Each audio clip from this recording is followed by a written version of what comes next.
Rock and roll may live forever, but we only retire once. Kevin Lamour of Our Financial Plans and Quadris Investment Services offers a large range of financial solutions from some of the biggest leaders in the investment and insurance landscape of Canada. See how a solid financial plan built with friendly and professional advice can help. Find out more at ourfinancialplans.ca or give them a call at 705-949-1316.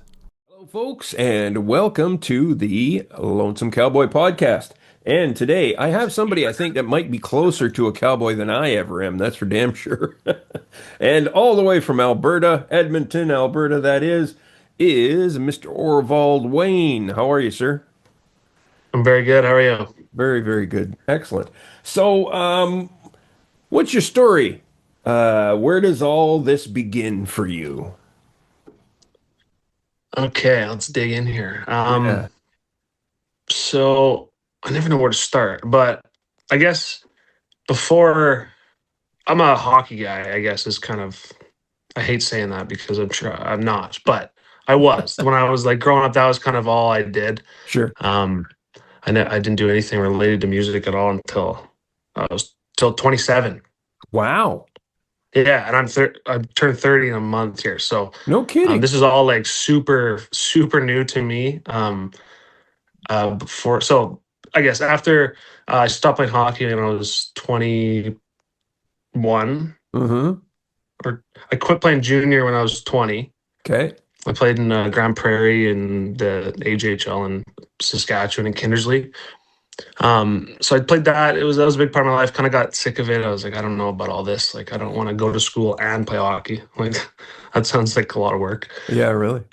So I kind of stepped away from that, and I was kind of just like, didn't know what the hell to do. I was just doing nothing really, working random jobs, a lot of construction, just a lot of labor jobs, some door-to-door sales jobs.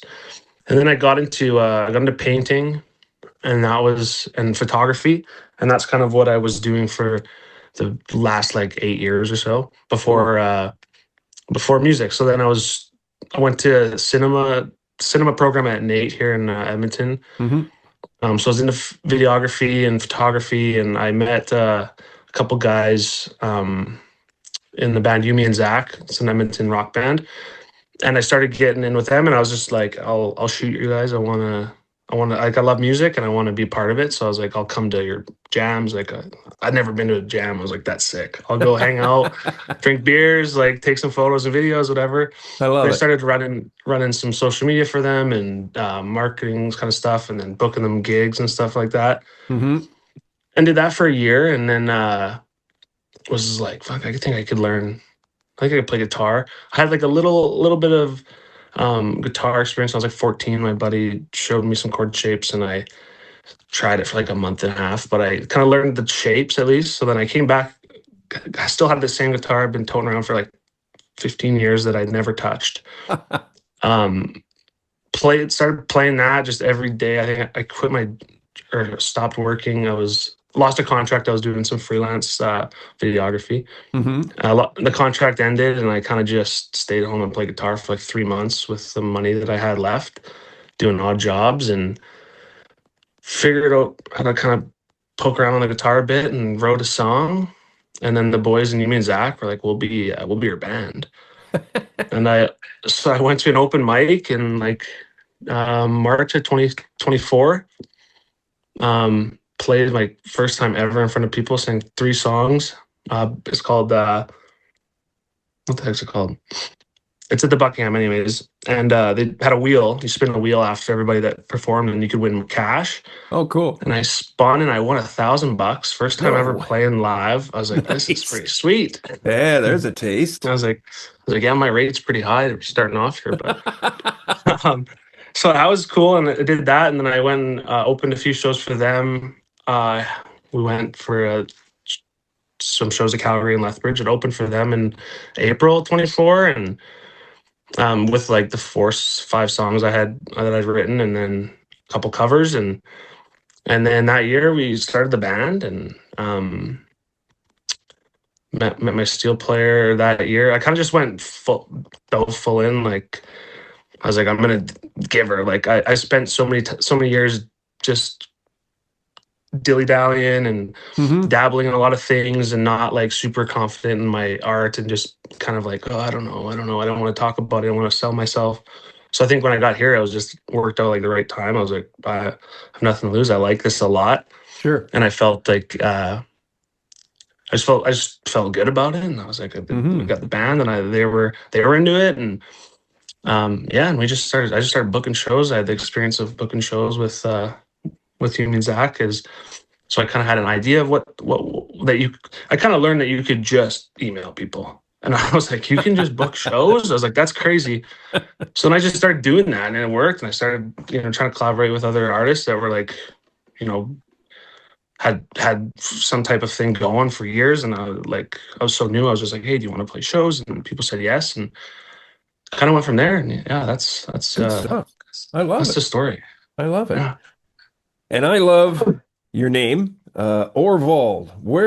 Tell me about the name Orvald, and because I just Yeah. think it's fantastic. It's a great old name. Yeah, it's Orvald is my dad's or actually, his adopted dad's name. Okay, cool. And then Wayne is my mom's dad's name. So they're both my grandpa's names, and they're both my middle names.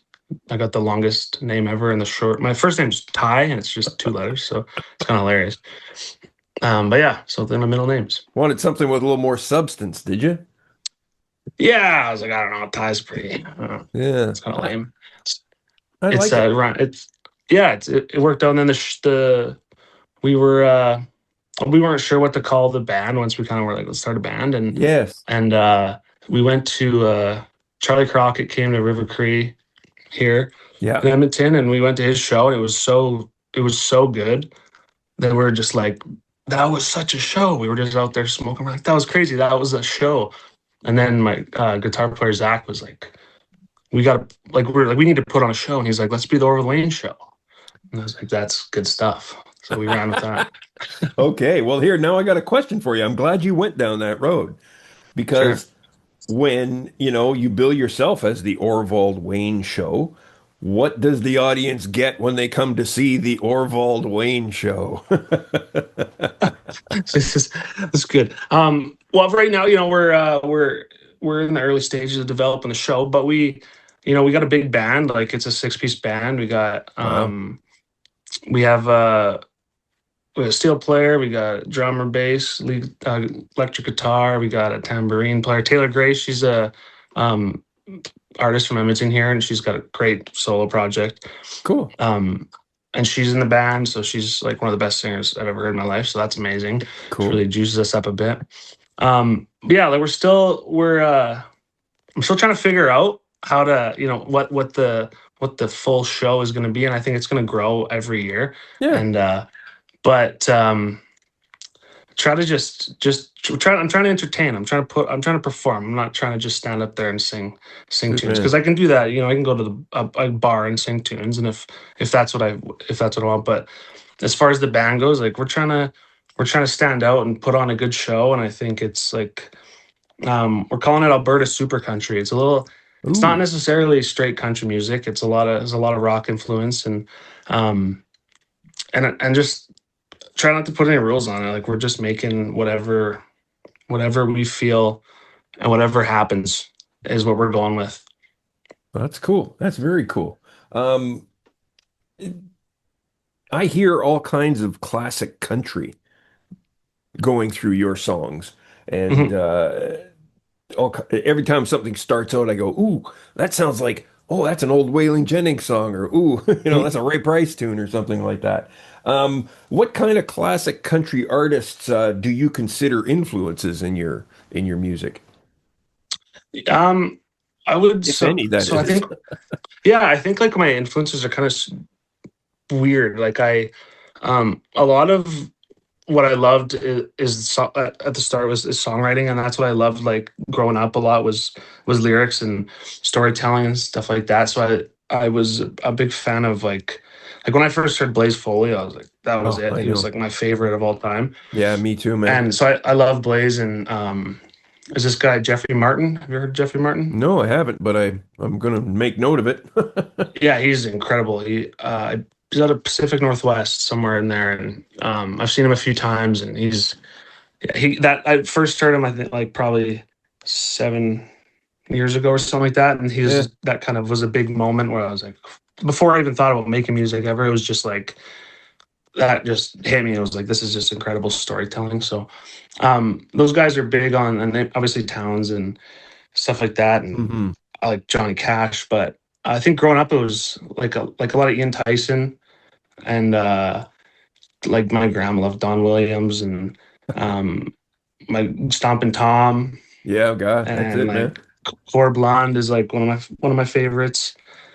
So those are kind of the influences, and then I'd say like obviously I grew up like with CMT on all the time, so like Yeah, Alan Jackson and like Tim McGraw and the old classics, huh? Shania Twain, all that stuff. Yeah, so all that neo traditional kind of stuff Hmm. is like, I think I didn't listen to a ton of old stuff other than like it wasn't a ton of like Waylon and maybe some like there was Willie Nelson going around and stuff like that, but it wasn't like a lot of Waylon and Merle and stuff like that when I was like a kid. It was a lot of what was on the radio Sure. and then whatever my grandparents were listening to. Yeah. But as I grew up, I got into that stuff, and like I like yeah, Waylon is now. I think the influences are kind of changing because I got the band now, and I'm kind of writing more for the band. And Of course. whereas when I first started, it was like it was Blaze and Jeffrey Martin. I was like just me and a guitar and just like Yeah. pouring it out. But now it's like yeah, I'm listening to more like Drive By Truckers and Sturgill Simpson and like I like it. Jason Isbell and 400 Unit and stuff like that, and we're really Hmm. Charlie Crockett and Yeah, those are um great. yeah. So I think that's what I would say on that. So when Probably it miss comes, some people too, but yeah, that's cool. When it comes to, well, actually, let me ask you this: you got a lot of singles out right now, and yeah, yeah, which is how many of us all start out. Do you have an album plan coming down the road? yeah. I'm well. Right now we're going to the studio in 2 weeks here um, for a batch of 5 songs. I think it's going to be another. I think I'm just going to do 5 more singles. So Cool. I'm trying to figure this out because I at the start I was like album, album, album, and then Yeah. this beginning of this year, we were going to record something, and I was poking around and getting some quotes and stuff like that. And then, it's like it's a lot of money, and it's a big investment. And I was just thinking, I'm like, I'm so new in this that I don't know if I want my first album to be just the first 12 good songs I wrote as an artist, Interesting. Okay. and or songs that I thought were good enough for an album. And not that there's anything wrong with that. It's just like I want you only get one first, and I think there's no limit on when it can happen. So Hmm. um, I'm kind of I'm big on like the mark. Like I'm trying to play the game. Like I'm. It's not the one we wanted to play, but it's the one that there is. So um, as far as I'm concerned, like for these 5, I'm gonna release 5 singles this year, 5 more, and then just consistently throughout the year, every couple months, and then next year we're gonna record an album. So kind of just try to maybe prime it up, see what we can get as far Yeah. as traction going, and Yeah. then Yeah. Yeah. um, we're working on kind of a concept Canadian concept album. Cool. We want to make Canadian music. We want to. Good We're, for we're not you. trying to get. I'm not trying to sound like Nashville. I'm not trying to make music where they're like, "Where's this guy from?" It's like, no, we sing about what we know and sing about Canada and our Good stuff. experience here. You know. Yeah, that's nice to hear that kind of stuff. When it comes to songwriting, where does a song come from for you? What makes a song say, I gotta write it, or I don't gotta write it? Yeah. Um, I would say like I'm big on like just writing down like one-liners. I just think of like I'll often just hear something or think of something and just kind of jot it down. So I've got like a good kind of Rolodex of quotes and things that I've heard, and stuff like that. So if I'm as a songwriting like practice, I'll use that and like start there. Try to just make sure I'm keep writing. Hmm. But a lot of it, it's kind of going through a little bit of transition as far as like my process. So a lot of it at the start was like just I think I had a lot to like say from growing up and or even just that the few years before I started writing songs Sure. that I didn't necessarily know how to get that out. So I had kind of a stockpile of stuff that I had to get out almost. Hmm. So that was like almost the first batch of tunes and it was a lot just like inspiration, like something would come and it all started before I did play guitar well. So it was mainly like vocal melody and just kind of singing the songs vocally first and then trying to figure out the guitar after. That's cool. Whereas like now I'm all in on guitar now. So like I'm starting way more from the guitar side now, where I'm writing guitar parts and trying to write vocal melodies and lyrics Yeah, for yeah, that. So yeah. it's all kind of yeah. I'm so green in it all that I'm like figuring everything out still, and I'm still changing all the time. Yeah, it's crazy, because we could talk again next year, and it could be a totally different interview. Absolutely, yeah, absolutely As a matter of fact, I want you to reach out back to me when that new album comes out, and for sure. we'll Yeah. have you back on again, and we'll talk just about Oh the yeah, album and go from there. definitely. So, when you talk about writing and you talk about Canadian songs and Canadian music, um, Canada's under a lot of pressure lately, coming from Yeah, within, happen to be right where you are, and yeah, from down south. Um, yeah. I didn't see any of that kind of influence in your songs. Is that something do you think you'd ever address as the state of the world in your music? Or are you just going to be one of those guys where we can go there to forget about the state of the world? Yeah, that's I'm I figuring feel that out terrible because for asking. I'm I feel terrible no, asking a guy who's just been at it for 3 or 4 years. no, but I like I'm yeah, I think about that a lot because I'm pretty vocal. I have like pretty strong opinions on that stuff, Okay. and I do sometimes express those online on Instagram sometimes, Yeah. but it's like on a story or something like that. But yeah, it will for sure because it will. Yeah, Okay. it'll come up more. I want to make sure it's not tacky and not well thought through.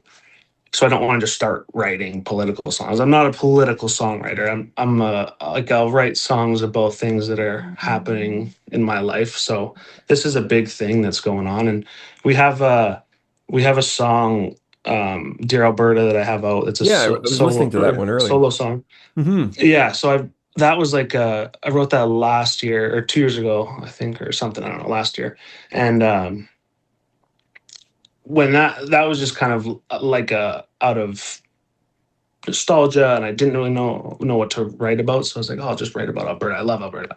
Yeah, there you go. And over the year of playing that and a year and a bit of playing that song, it's come up where we've had like people. We had somebody ask us one time. They were part of Danielle Smith's whatever, and Uh-oh. they asked us at the show if we would be interested in like playing at an event for the UCP. The UCP rally, eh? Yeah, I was like, in the moment, I was thinking, I was like, oh yeah, we'll play it. I was like, we'll put on a show for sure. I was like, we could do some great stuff, but they never got back to us about Uh, that. But so it's come up where you have a song that's about Alberta. A lot of people are gonna be like, yeah, hoorah! It's got, like we love Alberta too. But it's like no, it's not about that. So lately, I've been at shows more, so like kind of making sure that it's getting across the right way because I Good don't for want you. it to be misconstrued because I got a big hat and I look like a cop or something like it can be confusing and so I want people to know that I'm not that's Gotcha. not what we're singing Well, Alberta about. We love Alberta, but it's not like that. yeah, exactly. Um, the 21st century music business, you've heard all the horror stories about that we're playing for wages we used to play for 35 years ago. and Yeah. so on and so forth. Yeah. And streaming sucks, you know, Yeah. donkey parts, as they say. And here you are dropping into it 3 or 4 years in. And what's your take on what's going on with this music business here now that you're a brand new guy? I'd be curious what your thoughts are. Yeah. Um, I think like yeah, I think about this stuff all the time because it's a different perspective I have because I'm not jaded yet. Oh, okay. I don't think I ever will be. I don't get like jaded really, I don't think, but I haven't been doing it for 10 years. Like turning 30 next month. If I'd been doing it for since I was 20, maybe I would be have a way different perspective, probably. Hmm. But I knew for sure what I was getting into because like as an active decision, I was 27. I'm like, yeah, I'm gonna start a band. Like that's not a fun like a high school kid that's Yeah. trying to fill some Right. time, you know? It's like, yeah, I Yeah. have a full-time job, I'm gonna start a band too. So I kind of knew what I was getting myself into. And but I don't like sure it would be nice to have I don't know. I don't know if it was better. I don't know. Because I think about this all the time. I don't know if it'd be better to have to go print out flat like record an album and then have a bunch of CDs that I now have to go give to people and get them to listen to. Like I don't know if that's better than posting online and getting 300 views. Sure, it's only 300 views, but it's like 300 people. If you post 100 videos, it's a lot of people. That's true. It's kind of like a volume game, and I'm working on the whole content thing is kind of a nightmare too. But Yeah. Welcome to the world. Yeah. yeah, but I mean, I try to find. I try to enjoy it. I come from a kind of a film background, so Cool. I like cameras and stuff like that. So I enjoy that stuff, and it's just it's a game, and it's like if you want to play, you could play. You don't have to, but I want people to hear the music, and I like playing shows, and I want to play to as many people as possible, and Yeah. cooler shows. So you got to play the game. Yeah. Let me say that I was really kind of taken aback when you said you'd only been at it for about 3 years or so, because you went in big and you went hard and Yeah, you look polished. So I think whatever you're thank you, doing, keep on doing that. thank you. I think it's all the years I spent dilly dallying around in different mediums of art because there was so much time where I was like I painted and I loved painting and Yeah. but I could never sell it. I was never like, yeah, this is worth money. Yeah. Or I wasn't willing to stand behind it like fully at that time. So Yeah. when this happened, it's just like I was like, I got to make that decision because I can either go half in and then it's like a hobby that takes up a lot of my time, or I can just go all in on it and be like, Mm, and not look back. What's the point? yeah. Well, I get it. I Yeah, get where you're coming from. I mean, I had a full-time studio for 26 years downtown here. And I yeah, mean, I that's still do some work and I'm publishing my first photography book. Well, oh cool. was supposed to be out last Saturday, but That's your e-publishing. birthday today. No, actually last Saturday, a week No? ago, Oh, week last ago. week. Oh, But okay. thank you. Well, happy Yes. belated. Yeah. Nonetheless. Yeah, so I actually have an album that's based on a series of photographs I shot with a Yashica Mat 124 and Kodak Tri-X. Oh, cool. Yeah, I'd like to hear that. Is yeah, that out right now? it is. Yeah, it's called The Oh, Neighborhood: okay. Songs and Stories of a Blue Collar Raising.